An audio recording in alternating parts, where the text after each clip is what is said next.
ಸ್ನೇಹಿತರ welcome back to Mahi updates YouTube channel. ನಾನು ನಿಮ್ಮ ಮಹಿಗೌಡ ಮಾತಾಡ್ತಿರೋದು. ಇವತ್ತಿನ ಈ ವಿಡಿಯೋದಲ್ಲಿ SSLC ವಿದ್ಯಾರ್ಥಿಗಳಿಗೆ ಕೆಲವೊಂದಿಷ್ಟು ಇಂಪಾರ್ಟೆಂಟ್ ಅಪ್ಡೇಟ್ಸ್ ಅನ್ನ ಕೊಡ್ತೀನಿ.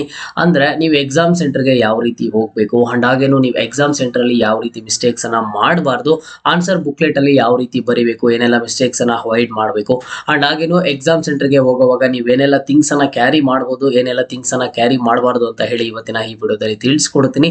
ವಿಡಿಯೋ ಖಂಡಿತವಾಗ್ಲೂ ಇನ್ಫಾರ್ಮೇಟಿವ್ ಆಗಿರುತ್ತೆ. ವಿಡಿಯೋನ ಕೊನೆಯವರೆಗೂ ವಾಚ್ ಮಾಡಿ, ಹಾಗೇನು ಚಾನಲ್ಗೆ ಲೈಕ್ ಸಬ್ಸ್ಕ್ರೈಬ್ ಅನ್ನ ಮಾಡ್ಕೊಳ್ಳಿ. ನೋಡಿ, SSLC ವಿದ್ಯಾರ್ಥಿಗಳಿಗೆ ಇನ್ನ ಕೇವಲ ಕೆಲವೇ ದಿನಗಳ ಹಾಗೆ ಇರುವಂತದ್ದು. ಸೊ ನಿಮ್ಗೆ ಫಸ್ಟ್ ಎಕ್ಸಾಮ್ ಬಂದ್ಬಿಟ್ಟು ಯಾವಾಗ ಅಂತ ಅಂದ್ರೆ 18ನೇ ತಾರೀಕು ಬುಧವಾರ ಬಂದ್ಬಿಟ್ಟು ನಿಮ್ಗೆ ಎಕ್ಸಾಮ್ ಆದ್ರೆ ಇರುವಂತದ್ದು. ಯಾವ ಸಬ್ಜೆಕ್ಟ್ ಅಂತ ಅಂದ್ರೆ ಮೊದಲಿಗೆ ಬಂದ್ಬಿಟ್ಟು ಲ್ಯಾಂಗ್ವೇಜ್ ಸಬ್ಜೆಕ್ಟ್ ಪ್ರಥಮ ಭಾಷೆ, ಕನ್ನಡ ತಗೊಂಡಿರೋರಿಗೆ ಕನ್ನಡ, ಹಿಂದಿ ತಗೊಂಡಿರೋರಿಗೆ ಹಿಂದಿ, ಸಂಸ್ಕೃತ ತಗೊಂಡಿರೋರಿಗೆ ಸಂಸ್ಕೃತ, ಈ ರೀತಿ ಸಬ್ಜೆಕ್ಟ್ಸ್ ಆದ್ರೆ ಇರುವಂತದ್ದು. ಸೊ ಇಲ್ಲಿ ಬಂದ್ಬಿಟ್ಟು ಏನು ಅಂತ ಅಂದ್ರೆ ಈಗ ನಿಮ್ಗೆ 18ನೇ ತಾರೀಕು ಫಸ್ಟ್ ಎಕ್ಸಾಮ್ ಆದ್ರೆ ಇರುತ್ತೆ ಬುಧವಾರ. ಅದಾದ್ಮೇಲೆ ನೆಕ್ಸ್ಟ್ ನೀವು ಯಾವ ರೀತಿ ಪ್ಲಾನ್ ಮಾಡ್ಕೋಬೇಕು ಗೊತ್ತಾ? ಇಲ್ಲಿ ನೋಡಿ, 19ನೇ ತಾರೀಕು ಯುಗಾದಿ ಹಬ್ಬಕ್ಕೆ ರಜಾ, 20ನೇ ತಾರೀಕು ಆದ್ರೆ ಪರೀಕ್ಷೆ ಇರೋದಿಲ್ಲ ಅಂತ ಹಾಕಿದ್ದಾರೆ. 21ನೇ ತಾರೀಕು ರಂಜಾನ್ ಹಬ್ಬದ ಪ್ರಯುಕ್ತ ರಜಾ, 22ನೇ ತಾರೀಕು ಭಾನುವಾರ ರಜಾ ದಿನ ಅಂತ ಇರುವಂತದ್ದು. ನೋಡಿ, ಈಗ ನೀವು ಫಸ್ಟ್ ಎಕ್ಸಾಮ್ ಬರೆದು ಬಂದಿದ್ದ ಆದ್ಮೇಲೆ ಈ 4 ದಿನ ಏನಿದೆ, ಈ 4 ದಿನದಲ್ಲಿ ನೀವು ನೆಕ್ಸ್ಟ್ ಸಬ್ಜೆಕ್ಟ್ಗೆ ಯಾವ ರೀತಿ ಪ್ರಿಪೇರ್ ಆಗ್ತೀರಾ ಅನ್ನುವಂಥದ್ದು ತುಂಬಾ ಮ್ಯಾಟರ್ ಆಗುತ್ತೆ. ಯಾಕಂತ ಅಂದ್ರೆ 4 ಡೇಸ್ ರಜಾ ಇರುತ್ತಲ್ವಾ, ಆಗ ನೀವು ಸಿಲೆಬಸ್ ಅನ್ನ ನೀಟಾಗಿ ಕವರ್ ಮಾಡ್ಕೊಳ್ಳಿ. ಸೊ ನಾನು ಏನ್ ಹೇಳ್ತಿದ್ದೀನಿ ಅಂತ ಅಂದ್ರೆ, ಈಗ ನಾನು ನಿಮ್ಗೆ ಇವತ್ತಿನ ಈ ವಿಡಿಯೋದಲ್ಲಿ ಮೊದಲಿಗೆ 18ನೇ ತಾರೀಕು ನಡೆಯುವಂತಹ ಎಕ್ಸಾಮ್ಗೆ ಯಾವ ರೀತಿ ಹೋಗ್ಬೇಕು ಅಂತ ಹೇಳ್ಬಿಟ್ಟು ನಾನು ನಿಮ್ಗೆ ತಿಳಿಸ್ಕೊಡ್ತೀನಿ. ಓಕೆನಾ? ಸೊ ನಾವು ನೋಡೋದಾದ್ರೆ ನೋಡಿ, ಎಕ್ಸಾಮ್ ಸೆಂಟರ್ಗೆ ಹೋಗೋದಕ್ಕಿಂತ ಮುಂಚೆ ಪ್ರತಿಯೊಬ್ಬರು ಸಹ ಮೈಂಡ್ ಅಲ್ಲಿ ಒಂದು ನೆನ್ಪಿಟ್ಕೊಳ್ಳಿ, ನೀವು ಮನೆ ಬಿಡೋದಕ್ಕಿಂತ ಮುಂಚೆ ನಿಮ್ಮ ಒಂದು ಬ್ಯಾಗ್ ಅನ್ನ ಚೆಕ್ ಮಾಡ್ಕೊಳ್ಳಿ. ನಿಮ್ಮ ಒಂದು ಬ್ಯಾಗ್ ಅಲ್ಲಿ ಆಲ್ ಟಿಕೆಟ್ ಇದೆಯಾ ಇಲ್ವಾ ಅಂತ ಹೇಳ್ಬಿಟ್ಟು ಚೆಕ್ ಮಾಡ್ಕೊಳ್ಳಿ. ಅಂಡ್ ಹಾಗೇನು ಸಹ ID ಕಾರ್ಡ್ ಇದೆಯಾ ಇಲ್ವಾ ಅಂತ ಹೇಳಿ ಚೆಕ್ ಮಾಡ್ಕೊಳ್ಳಿ. ಯಾಕಂತ ಅಂದ್ರೆ ಸಾಕಷ್ಟು ಜನ ನಾವು ಎಕ್ಸಾಮ್ ಬರೆಯೋ ಟೈಮ್ ಅಲ್ಲಿ ನಮ್ಮ ಒಂದು ಫ್ರೆಂಡ್ಸೇ ಹಾಲ್ ಟಿಕೆಟ್ ಅನ್ನ ಮಿಸ್ ಮಾಡಿ ಬರ್ತಿದ್ರು, ಆಗ ತುಂಬಾ ಪ್ರಾಬ್ಲಮ್ ಅನ್ನ ಫೇಸ್ ಮಾಡ್ತಿದ್ರು. ನೀವು ಆ ಒಂದು ಪ್ರಾಬ್ಲಮ್ ಅನ್ನ ಫೇಸ್ ಮಾಡಬಾರ್ದು ಅಂತ ಅಂದ್ರೆ ನಿಮ್ಗಿರುವಂತಹ ಆಪ್ಷನ್ ಒಂದೇ, ನೀಟಾಗಿ ಎಕ್ಸಾಮ್ ಸೆಂಟರ್ಗೆ ಹೋಗೋದಕ್ಕಿಂತ ಮುಂಚೆ ಮನೆಯಲ್ಲಿ ಹಾಲ್ ಟಿಕೆಟ್ ಇದೆಯಾ ಇಲ್ವಾ ಅನ್ನೋದನ್ನ ನೋಡ್ಕೊಳ್ಳಿ. ಅಂಡ್ ಹಾಗೇನು ಪೆನ್ ತಗೊಂಡಿದ್ದೀನಾ ಇಲ್ವಾ ಅಂತ ನೋಡ್ಕೊಳ್ಳಿ. ಅಂಡ್ ಹಾಗೇನು ಸಹ ID ಕಾರ್ಡ್ ಅನ್ನ ಆದ್ರೆ ಒಂದ್ಸಲಿ ಆದ್ರೆ ಚೆಕ್ ಮಾಡ್ಕೊಳ್ಳಿ. ಓಕೆನಾ? ಸೊ ಅದನ್ನ ನೀವು ಫಸ್ಟ್ ನೋಡ್ಕೋಬೇಕಾಗುತ್ತೆ. ಅದಾದ್ಮೇಲೆ ನೆಕ್ಸ್ಟ್ ನಿಮ್ಗೆ ಈಗ ಎಕ್ಸಾಮ್ ಇರುವಂತಹ ಟೈಮಿಂಗ್ಸ್ ಅನ್ನ ನಾವು ನೋಡೋದಾದ್ರೆ, ಓಕೆನಾ? ಸೊ ನಿಮ್ಗೆ ಎಕ್ಸಾಮ್ ಯಾವ ಟೈಮ್ ಇದೆ ಇಲ್ಲಿ ನೀವು ಅಬ್ಸರ್ವ್ ಮಾಡಬಹುದು. ಸಮಯ ಬಂದ್ಬಿಟ್ಟು ಬೆಳಗ್ಗೆ 10 ಗಂಟೆ ಅಂತ ಇರುವಂತದ್ದು ಇಲ್ಲಿ ಟೈಮ್. ಅಂದ್ರೆ ಈಗ ಬುಧವಾರ ನಿಮ್ಗೆ 10 ಗಂಟೆಗೆ ಎಕ್ಸಾಮ್ ಸ್ಟಾರ್ಟ್ ಆಗುತ್ತೆ ಅಂತ ಅಂದ್ರೆ ಆದಷ್ಟು ಸಹ ನಿಮ್ಮ ಒಂದು ಎಕ್ಸಾಮ್ ಸೆಂಟರ್ಗೆ 9 ಗಂಟೆಗೆ ಹೋಗೋದಕ್ಕೆ ಟ್ರೈ ಮಾಡಿ. ಓಕೆನಾ? 9 ಗಂಟೆಗೆ ಹೋದ್ರೆ ಏನೆಲ್ಲ ಬೆನಿಫಿಟ್ಸ್ ಇರುತ್ತೆ ಅಂತ ಅಂದ್ರೆ, ಮೊದಲಿಗೆ ನೀವು ಹೋದಾಗ ಈಗ ಬೇರೆ ಸ್ಕೂಲಲ್ಲಿ ಹೋಗಿ ಎಕ್ಸಾಮ್ ಅನ್ನ ಬರೀತಿದ್ದೀರಾ, ಫಸ್ಟ್ ಟೈಮ್ ಪಬ್ಲಿಕ್ ಎಕ್ಸಾಮ್ ಬರೀತಾ ಇರೋದ್ರಿಂದ ಸ್ವಲ್ಪ ಭಯ ಆದ್ರೆ ಇರುತ್ತೆ. ಬಟ್ ಯಾವಾಗ ನೀವು 10 ಗಂಟೆಗೆ ಇರುವಂತಹ ಎಕ್ಸಾಮ್ಗೆ 9 ಗಂಟೆ 9:15 ಆ ಟೈಮ್ ಹೋಗಿದ್ದೀರಾ ಅಂತ ಅಂದ್ರೆ ಮೊದಲಿಗೆ ಆ ಒಂದು ವಾತಾವರಣಕ್ಕೆ ಅಡ್ಜಸ್ಟ್ ಆಗ್ತೀರಾ, ಆ ಒಂದು ಸ್ಕೂಲ್ ಹತ್ರ ಹೋಗ್ತೀರಾ, ಅಲ್ಲಿ ಸ್ವಲ್ಪ ಹೊತ್ತು ಕೂತ್ಕೊಂಡು ಎಲ್ಲ ನೋಡಿದ ಆದ್ಮೇಲೆ ನಿಮ್ಮಲ್ಲಿರುವಂತಹ ಭಯ ಆದ್ರೆ ಆಟೋಮೆಟಿಕ್ ಆಗಿ ಹೋಗುತ್ತೆ. ಅದಾದ್ಮೇಲೆ ನೆಕ್ಸ್ಟ್ ಅಲ್ಲಿ ರೂಮ್ ಅಲಾಟ್ಮೆಂಟ್, ಸೀಟ್ ಅಲಾಟ್ಮೆಂಟ್ ಎಲ್ಲ ಹಾಕಿರ್ತಾರೆ, ನಿಮ್ಮ ಒಂದು ಸ್ಕೂಲ್ ಟೀಚರ್ಸ್ ಸಹ ಹೇಳ್ತಾರೆ. ಬಟ್ ಆದ್ರೂ ನಿಮ್ಮ ಒಂದು ಹಾಲ್ ಟಿಕೆಟ್ ನಂಬರ್ ಹಾಕಿ, ನಿಮ್ಮ ರಿಜಿಸ್ಟರ್ ನಂಬರ್ ಹಾಕಿ ಇಂತಹ ರೂಮ್ಗೆ ಹೋಗ್ಬೇಕು ಅಂತ ಹೇಳ್ತಾರಲ್ವಾ.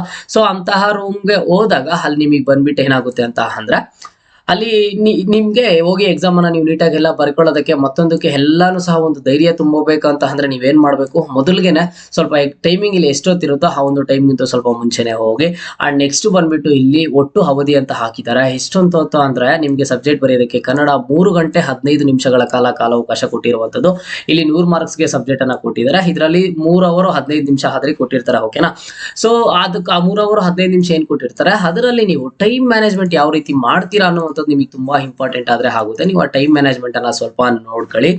ಅಂಡ್ ನೆಕ್ಸ್ಟ್ ಏನು ಅಂತಂದ್ರೆ, ಎಕ್ಸಾಮ್ ಸೆಂಟರ್ಗೆ ಸ್ವಲ್ಪ ಮುಂಚಿತವಾಗ್ಲೂ ಹೋಗಿ. ಅಂಡ್ ಆದಷ್ಟು ಸಹ ಡ್ರೆಸ್ ಕೋಡ್ ಸ್ವಲ್ಪ ಡೀಸೆಂಟ್ ಆಗಿರುವಂತಹ ಡ್ರೆಸ್ ಕೋಡ್ ಅನ್ನ ನಾನು ಪ್ರಿಫರ್ ಮಾಡ್ತೀನಿ. ಯಾಕಂತ ಅಂದ್ರೆ ಈಗ ನೀವು ಅರ್ಧೋಗಿರುವಂತಹ ಪ್ಯಾಂಟ್, ಈಗ ಹೊಸದಾಗಿ ಬರ್ತಾವಲ್ವಾ ಡಿಸೈನ್ಸ್, ಆ ತರ ಪ್ಯಾಂಟ್ಸ್, ಇಲ್ಲ ಅಂತಂದ್ರೆ ಟೈಟ್ ಆಗಿರುವಂತಹ ಟಿ ಶರ್ಟ್ಸ್, ಇಲ್ಲ ಅಂತ ಅಂದ್ರೆ ಆದಷ್ಟು ಸಹ ಶೂಸ್ ಅನ್ನ ಹಾಕೊಂಡು ಹೋಗೋದಕ್ಕೆ ಯಾರು ಟ್ರೈ ಮಾಡೋದಕ್ಕೆ ಹೋಗ್ಬೇಡಿ. ಯಾಕಂತಂದ್ರೆ ಶೂಸ್ ಹಾಕೊಂಡು ಹೋಗೋದು ಬೇಡ, ಜಸ್ಟ್ ಸ್ಲಿಪ್ಪರ್ಸ್ ಇಂದಾನೆ ಹೋಗಿ.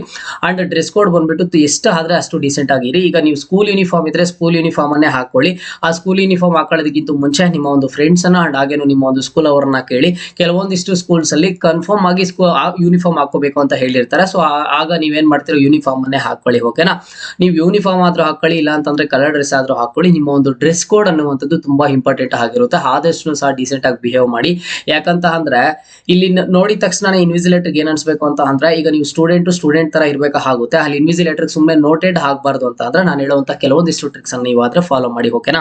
ಅಂಡ್ ಇನ್ನೊಂದು, ಎಕ್ಸಾಮ್ ಸೆಂಟರ್ ಅಲ್ಲಿ ಏನ್ ಮಿಸ್ಟೇಕ್ಸ್ ಮಾಡಬಾರ್ದು ಅಂತ ಅಂದ್ರೆ, ಈಗ ನೀವು ಎಕ್ಸಾಮ್ ಸೆಂಟರ್ಗೆ ಹೋಗೋದಕ್ಕಿಂತ ಮುಂಚೆ ಜೋಬನ್ನ ಒಂದ್ಸಲಿ ಚೆಕ್ ಮಾಡ್ಕೊಳ್ಳಿ. ಯಾಕಂತ ಅಂದ್ರೆ ಈಗ ಲಾಸ್ಟ್ ರಾತ್ರಿ ಬಂದ್ಬಿಟ್ಟು ಏನೋ ಪ್ರಾಕ್ಟೀಸ್ ಮಾಡಿರ್ತೀರಾ, ಇಲ್ಲ ಅಂತ ಅಂದ್ರೆ ಡಿಜಿಟಲ್ ವಾಚಸ್ ಆಗ್ಲಿ, ಇಲ್ಲ ಇಲ್ಲಿ ನಿಮ್ಗೆ ವಾಚಸ್ ಬಂದ್ಬಿಟ್ಟು ನಾರ್ಮಲ್ ಬರೀ ಕ್ಲಾಕ್ ತೋರಿಸುವಂತ ವಾಚ್ ಮಾತ್ರ ನೀವು ಯೂಸ್ ಮಾಡಬೇಕು.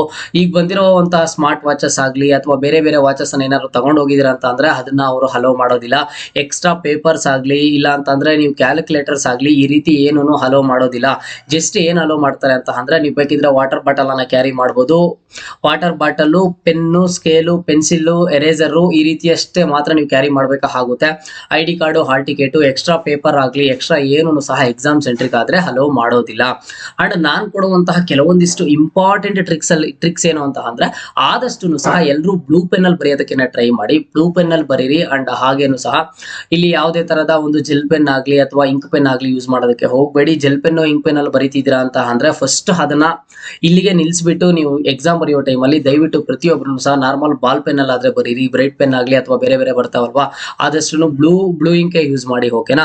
ಅಂಡ್ ನೆಕ್ಸ್ಟ್ ಇನ್ನೊಂದೇನು ಅಂತ ಅಂದ್ರೆ, ಇಲ್ಲಿ ನಿಮ್ಗೆ ಟೈಮ್ ಮ್ಯಾನೇಜ್ಮೆಂಟ್ ತುಂಬಾ ಇಂಪಾರ್ಟೆಂಟ್ ಆಗುತ್ತೆ. ಟೈಮ್ ಮ್ಯಾನೇಜ್ಮೆಂಟ್ ಯಾವ ರೀತಿ ನೀವು ಟೈಮ್ ಮ್ಯಾನೇಜ್ಮೆಂಟ್ ಮಾಡಬೇಕು, ಯಾವ ರೀತಿ ಟೈಮ್ ಅನ್ನ ಮ್ಯಾನೇಜ್ ಮಾಡಬೇಕು ಅಂತ ಅಂದ್ರೆ, ಈಗ ಫಸ್ಟ್ ಕ್ವಶನ್ ಪೇಪರ್ ನೋಡ್ತೀರಾ. ಕ್ವಶನ್ ಪೇಪರ್ 1 ರಿಂದ 2 ಸರಿ ಕಂಪಲ್ಸರಿ ನೀಟಾಗಿ ಓದಿ. ಕ್ವಶನ್ ಪೂರ್ತಿ ಓದಿದ ಆದ್ಮೇಲೆ ಆನ್ಸರ್ ಅನ್ನ ಬರೀರಿ. ಕೇವಲ ಒಂದು ಕ್ವಶನ್ ಅಲ್ಲಿ ಒಂದು ವರ್ಡ್ ನೋಡೋದು, ಇದಕ್ಕಿದೆ ಆನ್ಸರ್ ಅಂತ ಅರ್ಜೆಂಟ್ ಆಗಿ ಆನ್ಸರ್ ಮಾಡೋದಕ್ಕೆ ಹೋಗಬೇಡಿ. ಫಸ್ಟ್ ನೀಟಾಗಿ ಕ್ವಶನ್ ಪೇಪರ್ ನೋಡಿ. ಕ್ವಶನ್ ಪೇಪರ್ ಎಲ್ಲ ನೋಡಿದ ಆದ್ಮೇಲೆ ಫಸ್ಟ್ ನಿಮ್ಗೆ ಪಕ್ಕಾ ಬರುವಂತಹ ಎಲ್ಲಾ ಕ್ವಶನ್ಸ್ ಅನ್ನ ಬರೀರಿ. ಅದಾದ್ಮೇಲೆ ನೆಕ್ಸ್ಟ್ ನಿಮ್ಗೆ ಅರ್ಧಂಬರ್ಧ ಬರುವಂತಹ ಕ್ವಶನ್ಸ್ ಅನ್ನ ಅಟೆಂಡ್ ಮಾಡಿ. ಲಾಸ್ಟಿಗೆ ನಿಮ್ಗೆ ಯಾವ ಕ್ವಶನ್ಸ್ ಇವು ನನಗೆ ಬರೋದೇ ಇಲ್ಲ, ನಾನು ಇಲ್ಲಿ ಎಕ್ಸಾಮ್ ಸೆಂಟರ್ ಅಲ್ಲಿ ಕೂತ್ಕೊಂಡಿದ್ದೀನಿ, ನನಗೆ ಆನ್ಸರ್ಸ್ ಬರ್ತಾನೆ ಇಲ್ಲ ಅಂತ ಅಂದ್ರೆ, ನೀವು ಅವಾಗ ಏನ್ ಮಾಡ್ತೀರಾ, ನಿಮ್ಗೆ ಓನ್ ಆಗಿ ಸಬ್ಜೆಕ್ಟ್ ರಿಲೇಟೆಡ್ ಏನೇನ್ ಬರುತ್ತೋ ಅದನ್ನೆಲ್ಲ ಬರೆದು ಬನ್ನಿ. ಬಟ್ ಎಲ್ಲಾ ಕ್ವಶನ್ಸ್ ಅನ್ನು ಅಟೆಂಡ್ ಮಾಡಿ. ಎಲ್ಲಾ ಕ್ವಶನ್ಸ್ ಅನ್ನ ಅಟೆಂಡ್ ಮಾಡಿದ್ರೆ ಪಾಸ್ ಆಗೋದಕ್ಕೆ, ಒಳ್ಳೆ ಮಾರ್ಕ್ಸ್ ಅನ್ನ ಸ್ಕೋರ್ ಮಾಡೋದಕ್ಕೆ ನಿಮ್ಗೆ ಪಾಸಿಬಿಲಿಟೀಸ್ ಆದ್ರೆ ತುಂಬಾ ಜಾಸ್ತಿ ಇರ್ತವೆ. ಈಗ ಯಾವ್ದಾದ್ರು ಒಂದು ಕ್ವಶನ್ ನೋಡ್ತೀರಾ ಕ್ವಶನ್ ಪೇಪರ್ ಅಲ್ಲಿ, ಅದಕ್ಕೆ ನಿಮ್ಗೆ ಆನ್ಸರ್ ಗೊತ್ತಿಲ್ಲ ಅಂತ ಅನ್ಕೊಳ್ಳಿ. ಅಕಸ್ಮಾತ್ ನೀವು ಅದನ್ನ ಓದಿರ್ತೀರಾ, ಅದ್ ನಿಮಗೆ ನೆನಪು ಬರ್ತಾ ಇಲ್ಲ ಅಂತ ಅನ್ಕೊಳ್ಳಿ. ಆ ಟೈಮಲ್ಲಿ ಇದು ನನಗೆ ನೆನಪು ಬರ್ಲಿಲ್ಲ ಅಂತ ಹೇಳಿ ನೀವು ಅದನ್ನೇ ನೋಡ್ಕೊಂಡು ಏನಾದ್ರು ಕೂತ್ಕೊಂಡಿದ್ದೀರಾ ಅಂತ ಅಂದ್ರೆ, ಅಲ್ಲಿ ನಿಮಗೆ ಟೈಮ್ ಆಗೋಗುತ್ತೆ. ಅದನ್ನ ಬಿಟ್ಟು ನೆಕ್ಸ್ಟ್ ಬರೋ ಯಾವ್ಯಾವ ನೆನಪು ಬರ್ತಾ ಇದೆಯೋ, ಯಾವ್ಯಾವ ನಿಮಗೆ ಬರ್ತಾ ಇದೆಯೋ ಆ ಎಲ್ಲಾ ಕ್ವಶನ್ಸ್ ಸಹ ಅಟೆಂಡ್ ಮಾಡಿ, ಓಕೆನಾ. ಕೆಲವೊಂದಿಷ್ಟು ಕೆಲವೊಂದಿಷ್ಟು ಮಿಸ್ಟೇಕ್ಸ್ ಅನ್ನ ನೀವು ಅವಾಯ್ಡ್ ಮಾಡಿದ್ರೆ. ಅಂಡ್ ಇನ್ನೊಂದು ಬಂದ್ಬಿಟ್ಟು, ಇಲ್ಲಿ ಬುಕ್ಲೆಟ್ ಅಲ್ಲಿ ಜಾಸ್ತಿ ಚಿತ್ ಮಾಡೋದಕ್ಕೆ ಹೋಗಬೇಡಿ. ಸ್ಟೂಡೆಂಟ್ಸ್ ಏನ್ ಮಾಡ್ತಾರೆ ಅಂತ ಅಂದ್ರೆ, ಈಗ ಯಾವ್ದಾದ್ರು ಒಂದು ಕ್ವಶನ್ ರಾಂಗ್ ಆನ್ಸರ್ ಬರ್ದಿರ್ತಾರೆ, ಜಸ್ಟ್ ಅದಕ್ಕೆ ಒಂದು ಲೈನ್ ಹಾಕಿ ಬಿಡ್ಬೋದು. ಹಂಗ್ ಮಾಡೋದಿಲ್ಲ. ನೀಟಾಗಿ ಅದೇ ಕೆಲಸವಾಗಿ ಕೂತ್ಕೊಂಡು ಅದನ್ನ ರಬ್ ಮಾಡಿ ಬುಕ್ಲೆಟ್ ಅಲ್ಲಿ ಹೈಲೈಟ್ ಆಗಿ ಗೊತ್ತಾಗೋ ತರ ಬೇಡ. ಯಾಕಂತ ಅಂದ್ರೆ ನೆಕ್ಸ್ಟ್ ಕರೆಕ್ಷನ್ ಮಾಡೋ ಟೈಮಲ್ಲಿ ಕರೆಕ್ಷನ್ ಮಾಡೋ ಅವ್ರಿಗೇನು ಅಂತ ಅಂದ್ರೆ, ಅದನ್ನ ನೋಡಿದ ತಕ್ಷಣ ಅವರ ಒಂದು ಮೈಂಡ್ ಚೇಂಜ್ ಆಗಬಾರ್ದು ಅಂತ ಅಂದ್ರೆ, ಬುಕ್ಲೆಟ್ ಅನ್ನ ಆದಷ್ಟು ನೀಟಾಗಿ ಮೈಂಟೈನ್ ಮಾಡಿ. ಒಂದು ಕ್ವಶನ್ಗೆ ಆನ್ಸರ್ ಮಾಡಿದಾದ್ಮೇಲೆ ಬುಕ್ಲೆಟ್ ಅಲ್ಲಿ ನೆಕ್ಸ್ಟ್ ಕ್ವಶನ್ಗೆ ಆನ್ಸರ್ ಮಾಡೋ ಟೈಮಲ್ಲಿ ಒಂದ್ ಲೈನ್ ಸ್ಪೇಸ್ ಆದ್ರೆ ಬಿಡಿ. ಆಗ ನಿಮ್ ಬುಕ್ಲೆಟ್ ನೋಡೋದಕ್ಕೆ ತುಂಬಾ ಸಖತ್ತಾಗಾದ್ರೆ ಕಾಣಿಸುತ್ತೆ, ಓಕೆನಾ. ತುಂಬಾ ಸಖತ್ತಾಗಾದ್ರೆ ಕಾಣಿಸುತ್ತೆ. ಹಾಗಾಗಿ ನೀವೇನ್ ಮಾಡ್ತೀರಾ ಅಂತಂದ್ರೆ, ಬುಕ್ಲೆಟ್ ಅಲ್ಲಿ ಕೆಲವೊಂದಿಷ್ಟು ನೀವು ಫಾಲೋ ಮಾಡಬೇಕಾಗುತ್ತೆ. ಮೈನ್ ಏನು ಅಂತ ಅಂದ್ರೆ, ಎಕ್ಸಾಮ್ ಸೆಂಟರ್ಗೆ ಸ್ವಲ್ಪ ಮುಂಚಿತವಾಗ್ಲೂ ಹೋಗಿ. ಅಂಡ್ ನೆಕ್ಸ್ಟ್ ಹಾಲ್ ಟಿಕೆಟ್ ಅನ್ನ ಕ್ಯಾರಿ ಮಾಡಿ. ಯಾವುದೇ ತರದ ವಾಚಸ್ ಆಗ್ಲಿ, ಮೊಬೈಲ್ಸ್ ಅನ್ನಾಗ್ಲಿ ಏನನ್ನು ಸಹ ಕ್ಯಾರಿ ಮಾಡೋದಕ್ಕೆ ಹೋಗಬೇಡಿ. ಯಾಕಂತ ಅಂದ್ರೆ, ನೀವು ಆ ರೀತಿ ಏನಾದ್ರು ಮೊಬೈಲು, ಇಲ್ಲ ಅಂತಂದ್ರೆ ಬೇರೆ ಏನಾದ್ರು ಸ್ಲಿಪ್ ತಗೊಂಡು ಹೋಗೋದು, ಇಲ್ಲ ಅಂತಂದ್ರೆ ಬೇರೆ ಏನಾದ್ರು ನೀವು ಇಲ್ಲಿಗಲ್ ಆಗಿ ಮಾಡಿದೀರಾ ಅಂತ ಅಂದ್ರೆ, ಇನ್ವಿಜಿಲೇಟರಿಗೆ ಗೊತ್ತಾದ್ರೆ ತುಂಬಾ ಪ್ರಾಬ್ಲಮ್ ಆದ್ರೆ ಆಗುತ್ತೆ. ಆ ಒಂದು ಪ್ರಾಬ್ಲಮ್ ನೀವು ಫೇಸ್ ಮಾಡಬಾರ್ದು ಅಂತ ಅಂದ್ರೆ, ಆದಷ್ಟು ಸಹ ನಾನು ಹೇಳ್ದಂತಹ ಎಲ್ಲಾ ಟ್ರಿಕ್ಸ್ ಅನ್ನ ಫಾಲೋ ಮಾಡಿ, ಓಕೆನಾ. ಎಲ್ರಿಗೂ ಸಹ ಮತ್ತೊಂದ್ಸಲಿ wishing you very all the best. ನೀವು ನಿಮ್ಮ ಫ್ರೆಂಡ್ಸ್ ಗೆ ವಿಶ್ ಮಾಡಬೇಕು ಅಂತಂದ್ರೆ ಕಾಮೆಂಟ್ ಬಾಕ್ಸ್ ಮುಖಾಂತರ ವಿಶ್ ಅನ್ನ ಮಾಡಿ.